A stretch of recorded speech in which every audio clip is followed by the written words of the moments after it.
This is David at Knipex Garage. We got the cover put back on this. And I poured a little gas in there and let's see what she does.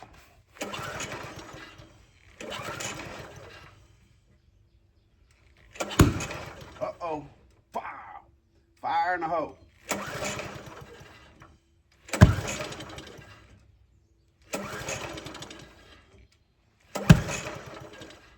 Getting a little pop.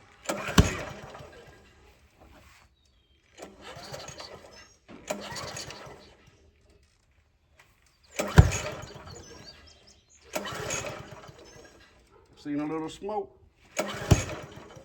And another little pop.